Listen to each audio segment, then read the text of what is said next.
I'm Miranda Combs. Multiple lives lost on this stretch of US 27 yesterday. Hear from a volunteer who stopped her car and tried to help. Protesters have gathered outside the Northern Kentucky home of the federal judge who ordered Rowan County Clerk Kim Davis to jail for not issuing marriage licenses. Some worry it could be Kentucky's next drug epidemic, but doctors tell us Suboxone has many benefits to it. Tracking, alerting, protecting. This is WKYT News at 6. Good evening. She saw what happened and rushed to help. Tonight, a Central Kentucky woman is talking about how she tried to rescue those trapped in two vehicles after a horrific crash in Jessamine County. Investigators say 2 adults and a 5-year-old girl died after the crash yesterday along US 27 near Nicholasville. Police say an Explorer crossed the center line and hit a truck head-on. Miranda Combs has the latest in our top story at 6. Marks remain on this stretch of US 27 following the tragic accident that took multiple lives yesterday. One of those lives had just started. Today, you'd never know. Traffic moves just like every day, but yesterday there was tragedy here. No, you'll never forget it. I will never forget it. Nobody who saw that will ever forget it. Lauren Connors was driving up the hill with her 3 children right after the crash. Nobody else emergency-wise was there yet. So I pulled straight into the middle lane and I told, my oldest, I said, I'll be right back. She got to the mangled Explorer first. 51-year-old Robbie Chaffins was in the driver's seat. So I was trying to get him to respond to me. I was like, hey, sir, excuse me, can you hear me? What's your name? Can you talk to me? And it was nothing, and he kind of sat up and sat back in the seat. His head had been on the steering wheel. The coroner would later say Chaffins died at the scene. Connors then ran to the tan pickup. It looked like the front end had just sort of come into the back. Officials say 28-year-old Rusty Johnson was in the driver's seat. They say he died at the scene as well. You could tell that there wasn't much anybody was going to do for him. But then Connors says other volunteers pulled back the roof of the truck and uncovered a young girl.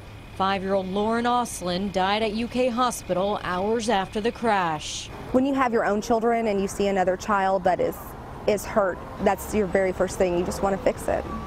Police said yesterday, even though this is a busy part of US 27, it's a straight stretch, so it's not typically accident prone. In Jessamine County, Miranda Combs, WKYT. Police believe the driver of the Explorer may have been distracted at the time of that crash. A crash in Scott County this afternoon injured 2 people. It happened near the intersection of Paynes Depot Road and Ironworks Road. Police say the driver of an SUV lost control, but they're not sure why. The SUV went off the road, down an embankment, through a fence, and ended up against a tree. Police say 1 person was taken to the hospital with serious but non-life-threatening injuries. They say a 2nd person was treated at the scene. Today, attorneys for Rowan County Clerk Kim Davis filed an emergency motion they hope will get her out of jail. Federal Judge David Bunning sent Davis to jail last week for refusing to issue marriage licenses. The new filing asks Governor Beshear to accommodate Davis's religious conviction and not compel her to issue licenses to same-sex couples. Her attorneys say if the U.S. 6th Circuit Court of Appeals grants the motion, Davis could be released from jail. And this afternoon, dozens of protesters showed up outside Judge Bunning's home in Campbell County. Garrett Weimer has that story new at 6. Ever since Kim Davis was arrested, we've seen supporters carrying signs that called Judge David Bunning a tyrant. But today they brought that message here to his home in northern Kentucky. They got out here starting around 2 o'clock this afternoon. I've counted as many as a few dozen, and they've been out here for hours in the heat. Protesters passed out literature calling for Judge Bunning to repent and let Kim Davis out of jail. They say they want his neighbors to pray for him. After that, protesters gathered outside his home holding signs and singing. There have been several rallies for Kim Davis in recent days after her arrest. Organizers say their work is not done while Davis remains in jail. Kim is not alone. She is not alone. Kim is not forgotten. We will continue to pray. We will continue to educate. And we will continue to bring awareness to the judge and to everybody else what's going on until Kim Davis is free and back to doing her job. I've talked to some neighbors who live on the street here, and they tell me they think the protesters have gone too far by coming out here to the judge's home. In Fort Thomas, Garrett Weimer, WKYT. Many of the protesters say they'll be at a rally for Kim Davis tomorrow at the Carter County Jail. Presidential candidate Mike Huckabee is also expected to attend. Well, it certainly caught the attention of thousands of fans just before the UK football game kicked off. A drone crashed inside Commonwealth Stadium Saturday night. Now, no one was hurt, and UK leaders say the drone did belong to a student. Drone experts say incidents like this one show the need for better education for people who buy drones. They say many people don't know much about drones or the rules involved. Sean Moody explains. And we tell them, take this in the garage and learn how to fly. Randy Catlett works at Hobbytown, USA, and he's active in the local drone community. He says drones like this hexacopter can be immensely valuable for business or for things like search and rescue or damage assessment. This is video he shot while helping with the search for a lost hiker at the Red River Gorge. We did one video and probably processed over 700 pictures. That's why he says it's so frustrating to see high-profile incidents like the quadcopters that crashed on top of the Fifth Third building and at Commonwealth Stadium over the past couple of weeks. You know, we're like, there's another one, there's another one. Consumer drones are becoming a lot cheaper and easier to buy. Catlett says some people who buy them don't educate themselves as much as they should. Folks buying stuff off the shelf, not researching it, and not totally knowing how to fly.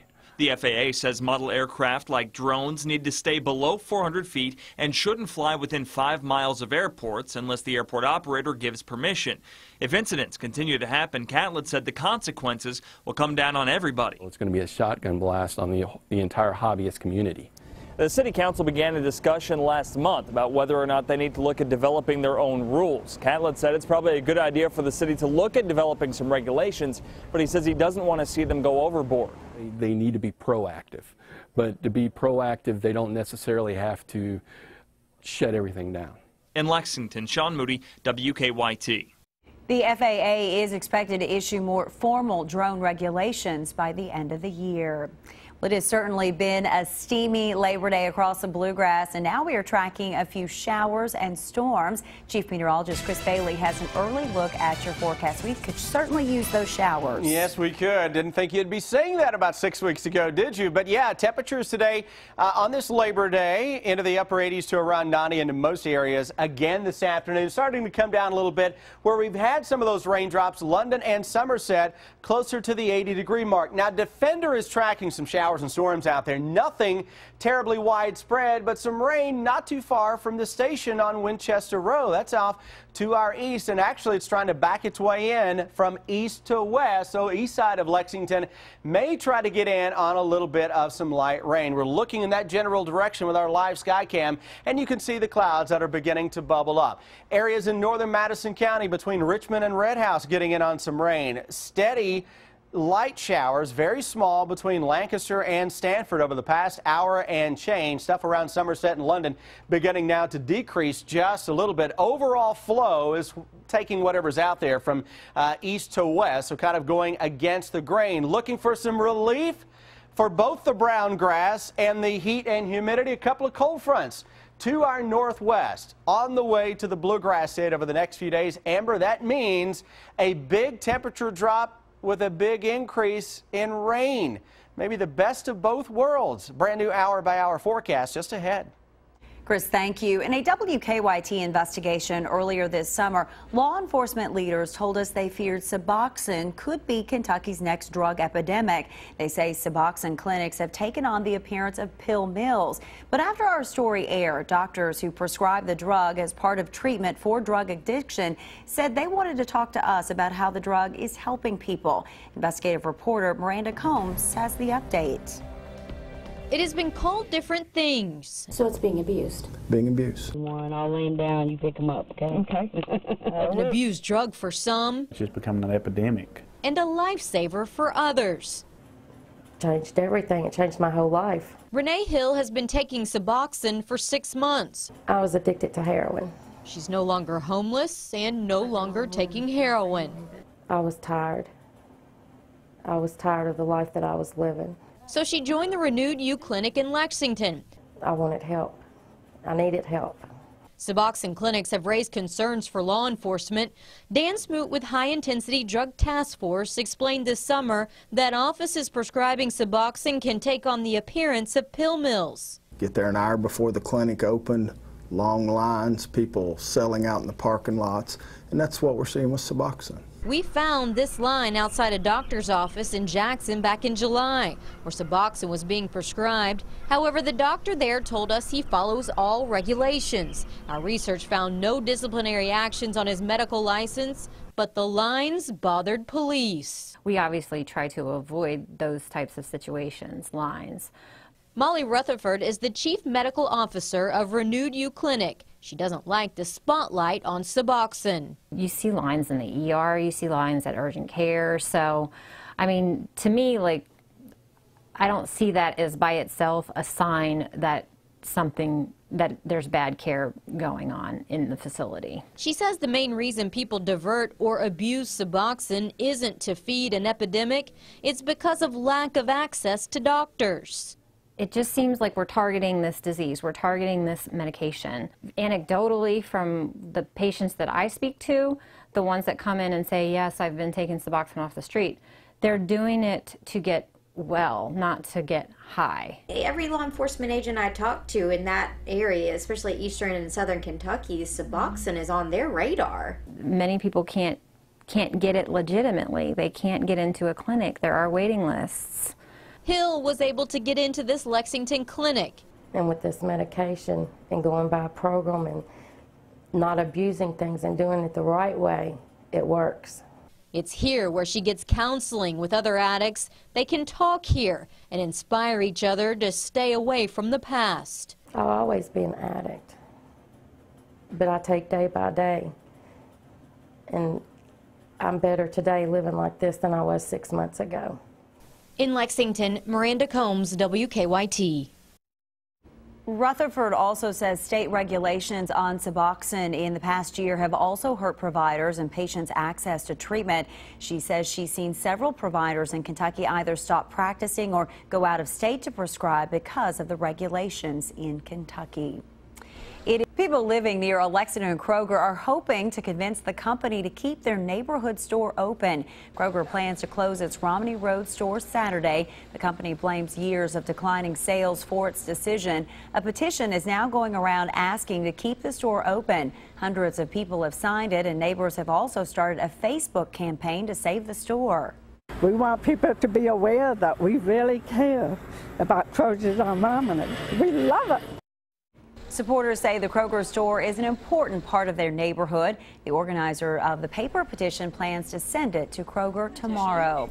The weather on this Labor Day was just right for a pool. So many people around Lexington spent the holiday in the water. 3 aquatic centers in Lexington at Tates Creek, Woodland, and Shiloh were still open today, but they all closed for the season a little more than an hour ago. Some people we talked to say rain and storms kept them out of the pool earlier this summer, so they've been making up for lost time since then. We spent a lot of time, and there was a lot of storms at the beginning of the season, but then things got better, and we spent a lot of time here. My kids took 4 weeks of swim lessons, and I thought they were really great, inexpensive lessons, and they had a lot of fun here this summer, and I'm sad to see it over.